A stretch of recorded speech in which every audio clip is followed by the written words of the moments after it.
Wait. Jake. Elise. Seeing Elise and Jake suddenly at my house, I was shocked. It had been 9 years since they had eloped. What could they possibly want now? They barged into the house. Don't just walk in. What do you want? Ignoring my attempt to stop them, Elise, her face twisted in ugliness, shouted. I'm going back with my husband to his parents' house. You, get out of the house. I didn't understand what she meant. I was dumbfounded. But the house has been demolished and the lot is empty, you know. Huh? Huh? Both of them stood there, stunned. It can't be helped. I have to tell them the truth, or they might not leave. I started to tell my story. At this, Elise and Jake fell completely silent. My name is Kimberly Norris. I'm turning 38 this year. 10 years ago, at the age of 28, I married Jake, a high school classmate of mine. Jake, who worked at a local home improvement store, was quiet and serious by nature. We clicked because I, too, am not much of a talker. We began living together in an apartment, and I gradually got better at cooking, which I had initially struggled with. We were leading a peaceful everyday life, starting to talk about wanting kids soon. I think I was definitely just an ordinary housewife. I believed that the rest of my life would be ordinary but happy. That's what I thought. That belief was shattered 9 years ago, when I was 29. Jake had run off with Elise, my former best friend, and they disappeared. Their whereabouts are still unknown. Why did this happen? I kept asking myself that over and over again. And the thought that always came to mind was that I shouldn't have gone to that class reunion. If only I hadn't run into Elise again. That was how I felt. Since that day, the gears of our fate had started to turn. Ever since I was young, I had a best friend named Elise. I was reserved, while Elise was flashy and assertive. Though our personalities were opposites, we somehow got along and went to the same public high school. Just like in middle school, Elise and I would walk to and from school together. Then, another person joined us. That was Jake. Jake came from a different middle school, but because we shared the same school bus, we naturally started commuting together. Back then, the three of us would often indulge in idle chatter after school. Hey, what are you going to do after graduation? I'm thinking of getting a job locally. I'll do the same.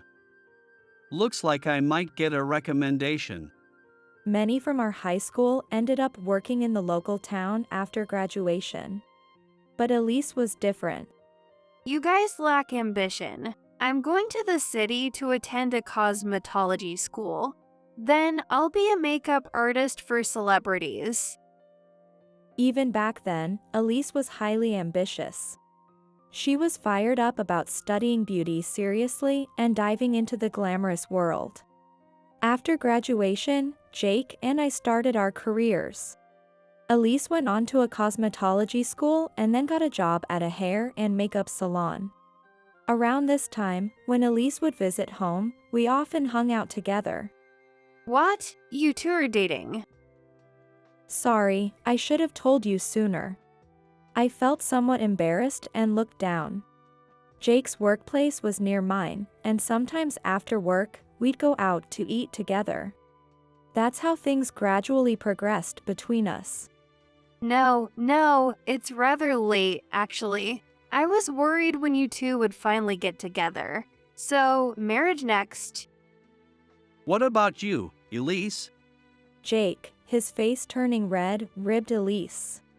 Elise brightly said, I'm still scoping out the right guy. The mixer the other night was so much fun. There were heirs to big companies, pilots, lawyers, you name it. I'm having a hard time deciding who to choose. Elise seemed to be leading a flashy life, heading out every night. It was an exciting and fun story, but in retrospect, it felt like a fairy tale from a distant world. And now, 10 years have passed since we graduated high school. Jake and I are in our 10th year of working. Both our careers were going well, and soon the topic of marriage came up. Jake's parents were very kind and they adored me. Jake is an only child, you know. It's like I'm getting a daughter if he marries you. Kimberly, I'm really happy about that. Erica, my mother-in-law, would say with a smile that I still remember vividly. As a result, I naturally became closer to Jake's family, and I found myself spending less and less time playing with Elise. It couldn't be helped. Elise was living a glamorous life in the city, and I was about to start a family. Our life rhythms were just too different. It was a bit lonely, but drifting apart was unavoidable. Then what I thought. That's what I was thinking when I received an email about our high school reunion. Maybe I'd get to see Elise after a long time. Jake and I were looking forward to reconnecting with our old classmates. Finally, the day of the reunion arrived. It was held in a hotel banquet hall. As I reminisced about our high school days, I felt a bit giddy, and then Elise appeared. Elise was dressed more glamorously than before, looking much more mature.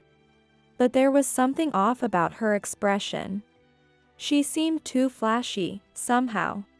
Though she had always been assertive, she used to be approachable too.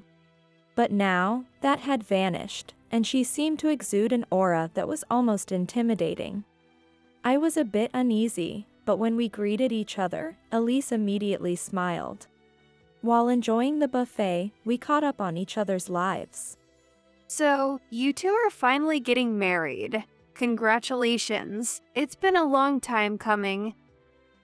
Thank you. How have you been doing, Elise? Me, I'm doing great, both in love and work. Listening to Elise's story, it seems she is dating a successful entrepreneur who owns several businesses. Their romance started when she did his makeup at the salon where she works. Elise spoke animatedly about her glamorous city life. I felt somewhat overwhelmed, more so than before. It was great to see my best friend again, and it seemed like both of our lives were going well. Normally, this would make me happy. Yet, I felt uneasy. The fog in my heart did not clear up easily. After that, we started hanging out with Elise again as a trio. Elise had been busy with work, but as things settled down, she began contacting us more frequently. Soon, however, I started feeling uneasy. Elise's makeup became heavier over time. And the places we ate at changed from regular diners to dimly lit bars. Next to the bar was a dance floor, where loud, flashy music blared. There were plenty of flashy men and women dressed in provocative, scanty outfits. Feeling uncomfortable, I hesitantly approached Elise. Hey, I appreciate the introduction, but could we maybe go somewhere a bit more peaceful? What? That's so boring, Kimberly. You're such a kid. As I hesitated, Elise began to look down on me with a clear disdain. Come on, Jake. Let's dance. Ignoring me, Elise pulled Jake onto the dance floor. I'm embarrassed. Despite his words, Jake was dragged along and started dancing. It was so clumsy that it was embarrassing to watch. But Jake was different from me. He seemed to have a desire to try glamorous things that we couldn't do back home. Watching Jake dance enthusiastically, I couldn't help feeling somewhat upset. After that, I started to decline Elise's invitations. I felt like we were living in different worlds. But Elise kept inviting me persistently. How long are you going to be such a goody two-shoes? That kind of life is boring. Kimberly, you're so uptight. You're not very charming as a person. You need to let loose. Her mocking remarks increased. Because of this, I became even less inclined to join Elise's outings. First off, I was already busy with work and family life. I couldn't just hang out all the time like Elise. Surely Jake wouldn't neglect his work and family just to dive into that lifestyle. That's what I thought, but Jake has been going to the city every weekend to hang out with Elise. Lately you've been coming home late, haven't you? You're also gone on the weekends. Did Elise invite you again? Sorry. He would apologize, but he seemed nonchalant about it. I sighed. I've kept quiet because Elise is a friend and I trusted you, but we're married now. Hanging out with other women. I'm not really okay with that. To which Jake casually replied. What are you talking about? It's not just Elise. Recently, her boyfriend has been joining us. Elise's boyfriend? The businessman you mentioned? Yeah. He's a bit older than us, but he's really cool and sophisticated. I totally admire him. Oh, really? I had seen a photo of Elise's boyfriend on her phone before. He's a burly man with a beard, the intimidating type. He's not someone you'd typically find in our social circles. I felt a bit relieved that it wasn't just the two of them, but it didn't change the fact that Jake was still going out. Just because there's someone else doesn't mean it's okay for you to go out. I take the time to make dinner, and if you don't eat it soon, I can't clean up. What's the big deal? You should come too, Kimberly. Let's all have fun together. Jake said with a smile, but I felt uneasy. Typically, Jake is shy and, like me, on the quieter side. He was never one for flashy entertainment. Something was off. But I gathered my courage and firmly said, "That's not the point. I'm not going, and I wish you'd stop getting so caught up in it too." Despite my words, Jake's behavior didn't improve. If anything, his spending seemed to have gotten more reckless. Kimberly, I'm out of money. Can you lend me some? What? You just got paid. What are you spending it on? For happiness, you know? He said, smiling cheerfully. Come to think of it, even his dress sense has changed completely recently. He started wearing flashy leather jackets with embroidery and styling his hair with wax more often. He used to be indifferent to fashion. Now, he's starting to resemble Elise's boyfriend. I felt uncomfortable. Maybe it was because I sensed that Jake was drifting into a world unknown to me. Time passed while I harbored these unsettled feelings. But I couldn't just let things be. Even I, usually so reserved, must speak up this time. Resolved, I picked up the phone to call Elise. Hello, Elise? Kimberly, what's up? I'm going to get straight to the point. I want you to stop leading my husband astray. Elise chuckled upon hearing this. Leading astray? That sounds so sinister. We're just having fun together. You should join us, Kimberly. No thanks, I'll pass. We have our own lives. We can't just play around forever. Elise responded with heightened enthusiasm, almost singing. What are you talking about? Let's break free from that boring life and have fun. What? What are you talking about? This is getting nowhere. Just stop inviting Jake, okay? After hanging up, I felt uneasy about Elise's behavior. Jake too has been acting strangely high-spirited lately. One moment he was all smiles, the next he started getting angry. He seemed emotionally unstable. He was often distracted, and his mumbling to himself has become more frequent. I found myself getting angry alone more often, and it's becoming exhausting. Then, suddenly, the day came. Jake didn't come home all night. I stayed up all night waiting for him, but even when morning came, he still hadn't returned. This had never happened before. Something must have happened. I called him repeatedly, but couldn't get through. Since he had been seeing Elise frequently lately, I thought maybe he was with her, and so, I called Elise's cell phone. But there was no connection. That's when it happened. I received an email on my phone. Sorry, Kimberly. I've come to like the cheerful Elise more than being with you, always sullen at home. Every day is fun with Elise. I can't stand living with you anymore.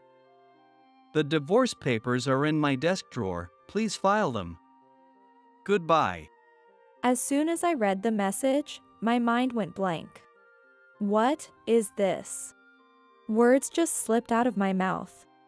My mind was in turmoil, and I could barely stand. What does this mean? I want to talk this through. Even though I sent emails back, there was no reply. Finally, it was noon. I contacted Jake's office. He had been at work until the previous day, but they said he hadn't shown up. I reported his absence and explained the situation to Jake's boss. Please let me know if you find out anything. After I said that, I hung up the phone. I then called his parents. Both were shocked when I explained the situation and said he wasn't with them either. Stay calm, Kimberly. I'm sure he'll come back soon. Erica said gently, but I was panicking completely. Knowing it might be futile, I tried calling Elise's cell phone again. But, of course, there was no callback. That's when an idea suddenly hit me. Elise's parents lived in the next town over, if I remembered correctly. I pulled out an old address book and called their home. However, Elise's parents also said, "We haven't been able to contact our daughter recently." I was nearly losing my mind. I immediately went to the police station. I showed them the email and explained everything in detail. But the police officer's response was sluggish. Is it a case of elopement? Hearing that word again made me dizzy. Please, start searching right away. In a near frenzy, I pleaded. The officer spoke to me in a calming tone. Well, if they were minors, it'd be one thing, but they are both adults, right? If there's no sign of foul play, it falls under the category of voluntary disappearance. I'm sorry, but it's difficult to launch a major investigation. However, we will register it in the police database, and if they are spotted, we will contact you. Is that so? Please, do what you can. With that, I dragged my tired body back home. It was already getting dark. Just a few months ago, we were living peacefully. Why did this have to happen? Thinking back, I knew Jake and Elise were hanging out, but I fully believed him when he said her boyfriend was also with them. Could that have been a lie? A pretext for infidelity? Shocked, I stood still in the living room. Jake's belongings, which he had been using until the day before, were still there. I just couldn't believe he had disappeared from my life. Where did you go? As I muttered to myself, tears rolled down my cheek. 9 years have passed since then. For a while after that, I waited for Jake to come back. But, after 6 months had passed. Persuaded by my parents, I submitted the divorce papers that had been kept in my desk drawer. We concluded that he wasn't coming back. Jake, of course, had been fired from his job. Since the elopement incident, I had started to fall ill more often, becoming increasingly absent from work. I think the stress had been building up without me realizing it. During this time, my in-laws were the ones who helped me. I'm truly sorry about what our Jake has done. They apologized repeatedly, and despite their own pain, they took great care of me. Thanks to my in-laws' compassion, I was able to recover. I continued to maintain a relationship with them. And then, they asked me for a favor. Now, my health has significantly improved. I've returned to work and am back to my regular routine. It was on one of those days. Despite it being an early holiday morning, the sound of knocking on the front door echoed loudly. It seemed too early for a delivery. Half asleep, I went to the door, only to find an unbelievable sight. Wait. Jake. Elise. I froze upon seeing the two of them. Kimberly, why are you here? Isn't this Jake's parents' house? Elise and Jake looked puzzled. 9 years had passed, but there they were, the two who were supposed to have eloped and disappeared. Their eyes were bloodshot and unnaturally bright. Moreover, they were wearing clothes as ragged as old rags, and there seemed to be a smell coming from them. Could it be that they haven't taken a bath? What kind of life had they been living? What do you mean, why am I here? That's my line. Where have you been all this time? What are you doing here? Confused, I yelled out. Well, there were some complications. Oh, and thanks to you smoothly signing the divorce papers, I could marry Jake right away. Thanks. What? I couldn't believe how casually Elise spoke. After disappearing with someone else's husband, her demeanor was far too light. By the way, where's Mom and Dad? Where did they go? Jake and Elise barged into the house. Hey, don't just walk in. Ignoring my attempt to stop them, Jake loudly called for my in-laws. But no matter how much they looked, it was futile. They aren't here. Where are they? And why are you at my parents' house? Where's Mom and Dad? Both of their eyes were fixated in an unnatural way. I was momentarily taken aback by their bizarre demeanor, but I gathered my courage and managed to speak. Before that, can you explain why you have returned now, after all this time? At my words, Elise twisted her face into an ugly sneer. And yelled, I'm moving back with my husband to his parents' house. You, get out. I was dumbfounded. But the house has been demolished and the lot is empty, you know. Huh? Huh?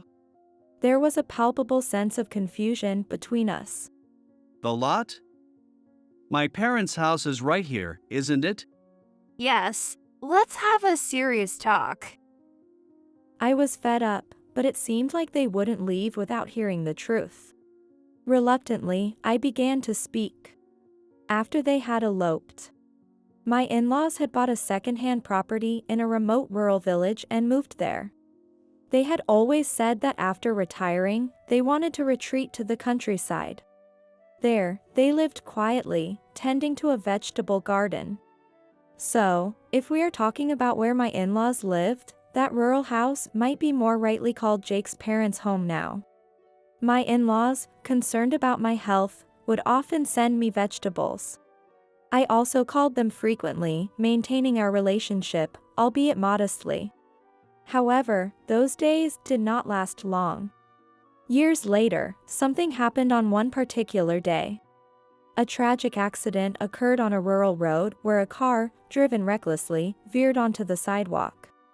Unfortunately, my in-laws were the victims. They were hit by the car on their way back from shopping. Though they survived, both sustained serious injuries. Didn't you hear about it last year? A young person, high on illegal drugs, was driving recklessly. Perhaps it was my imagination, but both seemed to pale and fell silent upon hearing this. At that time, it was hard to believe such a dangerous incident could happen in the countryside where my in-laws lived. However, it turned out that a festival attracting young people was held in a remote area. It appears that illegal drugs were being circulated there. A young person who attended a festival took drugs and drove while still high. It seems an accident occurred as a result. Subsequently, due to their injuries worsening, my in-laws found it difficult to continue living in the countryside. Since the insurance money from the accident had been paid out, they decided it might be better to move into a facility. Hearing this, I thought of my in-laws, who had no one else but Jake. They had always been concerned about me. Even after Jake disappeared, they were incredibly supportive. After much deliberation, I finally made up my mind. I began visiting the facility frequently, taking care of them on behalf of Jake. The fact that the apartment I previously lived in was near the facility also pushed me to act. My in-laws were very grateful to me. Jake was a late child for them, and they were older than my own parents. Unable to move themselves, they asked me to handle the disposal of their country house, among other things. They reasoned, it's unlikely we'll return from the facility now. As I took care of various matters, my in-laws apologized to me repeatedly. We're really sorry, always. Since Jake disappeared, you've been a great help, Kimberly. We're so grateful, but we feel terrible for disrupting your life. We can't apologize enough. Please, don't worry about it. I would respond each time. However, my in-laws couldn't accept that. Considering everything, including the care I was providing on top of Jake's disappearance, they felt they couldn't face me properly. Eventually, they began to talk about transferring the house they used to live in to me. We've disposed of the country house, but we've kept the old house as it is. I always felt like Jake might come back. I couldn't bring myself to sell it. Erica said this with a lonely look, appearing much older than usual. They think of me as their daughter, so they want to entrust me with this house, they told me. Of course, they added that I could sell it if I didn't want it. I hesitated, but being put in this position, I couldn't refuse. It's the least we can do to make it up to you, Kimberly. I was already considering moving out of the apartment where Jake and I had lived, so I agreed to take over the house. I did some minor remodeling, and that's where I live now. After I finished telling them, both of them fell silent. I can't believe it. Mom and Dad. Jake looked especially pale and visibly shaken. Perhaps he was remembering his parents. From his previously intense gaze, there seemed to be a slight return to sanity. In contrast, Elise started yelling loudly. That's not what we agreed on, Jake. I thought we were going to hide out at Erica and Ken's place. At Elise's words, I frowned. Hide out? What do you mean? Now it's your turn to explain. But Elise just turned away dismissively. As usual, it was impossible to have a proper conversation. Instead, Jake, reluctantly, began to speak. From here, the truth behind their elopement started to unfold. The boyfriend Elise had boasted about at the reunion 9 years ago. His identity was shocking. His name was Andy.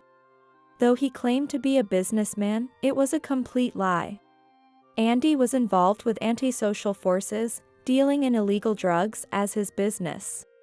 Initially, Elise too had been deceived by Andy's claim of being a businessman. But by the time she learned the truth, Elise had already been completely enamored with him. She quit her job at the beauty salon and decided to start a business with Andy. They called it a business, but in reality, it was selling drugs in the underworld, a completely illegal operation. Initially, the money flowed well, and it seemed like a lucrative job. They indulged in branded clothes and gourmet food. Elise was living the glamorous city life she had always dreamed of. Gradually, Elise and Andy wanted to sell drugs to more people. That's when they targeted our high school reunion. We, being from a small town and rather naive, were seen as easy targets. However, I began to feel uneasy and distanced myself from Elise. Then, they shifted their focus to Jake. Andy came along and got on good terms with Jake, who then fell into the urban nightlife. Soon, Jake was approached with the drug business and quickly got involved. Like Elise, he started dealing on a small scale. However, they eventually struggled to sell their stock. To cover the unsold drugs, they bought them themselves, gradually accruing debt. That's why Jake mentioned having no money back then. Jake and Elise discussed their situation with Andy. There's a place where you can earn more. Andy then began to elaborate. It was an isolated island where plants used for illegal drugs were cultivated. A final destination for dealers who couldn't sell their drugs. It was not a job opportunity but rather a dumping ground for failed dealers. Deceived, the two were forced to cultivate illegal plants there. Gradually, the criminal organization grew larger. People in similar circumstances were continually sent to the island. Of course, the existence of this criminal organization could not be made public. As a cover, under Andy's direction, the email saying, "Elise and I have decided to elope," was sent to me. I was completely deceived by it. Even if I went to the police, they would dismiss it as just an elopement, never reaching the organization cultivating illegal plants. They had planned it that meticulously. On that island, there were a few villagers who had been living there long before. To avoid suspicion, Jake and his group had to pretend to be couples who had moved from the mainland. That's why they claimed to have gotten married. This was also under Andy's instruction. That's why Elise referred to Jake as her husband. As soon as this topic came up, Elise raised her voice angrily. I only married Jake for convenience. I only truly love Andy. But I later learned that there were many women like that on that isolated island. Elise was just one of the women Andy was keeping around. Deceived by Andy, Elise and Jake ended up marrying as a cover and reluctantly started working there. 9 years passed, and recently rumors spread on the island. There were rumors that the place where illegal plants were being cultivated might be raided by the police. Jake said with a pained expression. Maybe. Remember the car rampage that you mentioned earlier that hurt Mom and Dad? The illegal drugs the driver had taken might have been made from the plants we were growing. That might have triggered the investigation that's reaching the island now. What? The organization's members, fearing arrest, scattered in all directions. Elise and others came here hoping Jake's parents would hide them, which is why they visited this place. I was speechless, never expecting such a truth. The room fell silent for a while. But Elise, inappropriate to the somber atmosphere, raised her voice loudly. Hey, hide us, Kimberly. This house is yours now, right? Then it should be easy. Come on, do it. Otherwise, we'll get arrested by the police. Let bygones be bygones. What? What are you saying? After you took Jake away, and now a drug cultivation crime too. How can I hide criminals like you? Enough is enough. I'm so fed up with you. Angrily, I confronted her, and Elise grimaced. Come on, don't be so stingy. With that, she spread her arms out towards me. Then we're going to skip the country, so give us some money. What? Andy's planning to flee overseas too. We'll all meet up there. This time, we're all going to enjoy living abroad. Isn't that super happy? By this point, it was all beyond my comprehension. Surely, what these two were involved in wasn't limited to just dealing and growing. They must have been using the drugs themselves. Their tattered clothes, unwashed bodies, and vacant expressions. They didn't look normal from any angle. Suddenly, I was terrified. Of course, I couldn't hide them, nor could I give them any money. But, especially with Elise, communication was completely impossible. Considering they were drug addicts, I had to handle the situation carefully. Come on, hurry up and give us the money. We're going to have a vacation in the tropics. Elise then began to make a scene, yelling loudly. Exhausted from talking, Jake just slumped down, staring blankly at one spot. All right. Seeing their condition, I sighed. But I don't have any cash on hand, I'll have to withdraw it from the bank. Can you wait a bit? Yay, that's our Kimberly. You really get it. We're like best friends, aren't we? Elise's words almost made me nauseous. I took my smartphone, wallet, and house keys and stepped outside. After making sure the front door was securely closed, I hid in the shadows and called the police on my phone. Hello, police? Please come quickly. Drug addicts have entered my house. The address is. Within 5 minutes, the police arrived. The two were first arrested for breaking and entering. As they were taken to the police station, Jake still seemed lethargic, barely managing to walk. In contrast, Elise continued to scream in high spirits. Kimberly, where did you go? Kimberly, we're best friends, right? Hurry up and give me the money. Elise's loud, nonsensical shouting was unbearable to watch. Does she even realize that she's being taken away by the police? Given the situation, it seemed unlikely they would be coming out anytime soon. Watching the figures of Elise, who was once my best friend, and Jake, my former husband, I felt a profound sadness. Later at the police station, both were tested for drugs. The results were unequivocally positive. They faced charges for breaking and entering, illegal drug use, and manufacturing and selling drugs. They were sentenced to 9 years in prison. That's the same amount of time that had passed since their disappearance. But it wasn't just Elise and Jake who were arrested. One by one, other members of the organization were also caught. That includes Andy, Elise's boyfriend. He was about to flee the country but was apprehended by police at the airport. It turns out Andy was indeed part of an antisocial force and the mastermind behind this operation. He skillfully sold drugs, manipulated people, and brought them to the isolated island. They were forced to work in deplorable conditions, cultivating illegal plants. Once on the island, since nearly all their money was taken, escape became impossible. Their smartphones were confiscated too. That completely cut off any contact with the outside world. It was a cunning setup. The drugs that had recently become popular among the youth seemed to have originated mostly from plants cultivated there. Although the police had trouble catching anyone initially, the investigation progressed due to the accident involving my in-laws. Furthermore, the statements from Elise and Jake, which I had reported, helped gather a significant amount of information.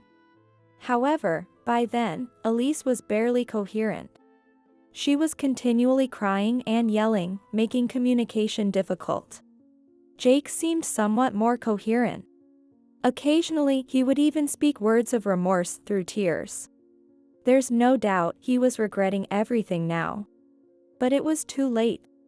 Elise was deceived by a shady man from the city and fell into a life of crime. Jake, too, was easily duped by Elise and Andy. They were both dazzled by the allure of a glamorous life and lost sight of themselves, a pitiful end to their story. It's true, at some point, everyone might dream of such a glittering existence. I can understand that sentiment. However, such a life always has its shadows. They were swallowed by those shadows, never to return. Now, I live a peaceful life. I work daily, watch movies on weekends, and lead a very ordinary life. I still visit the facility where my in-laws reside frequently. I've requested the staff to ensure they don't show any TV news or newspapers to them, especially not about their son. The return of their only son might have been a joyful event, but his immediate arrest must have been a shock. Moreover, they would not want to believe that the illegal drugs he cultivated indirectly caused the accident they were involved in. Today is a rare day for a walk in the facility's garden. I push the wheelchair slowly. My in-laws smile joyfully. And though this is all I can do, I hope for peaceful days ahead. I push the wheelchair more firmly, filled with this wish.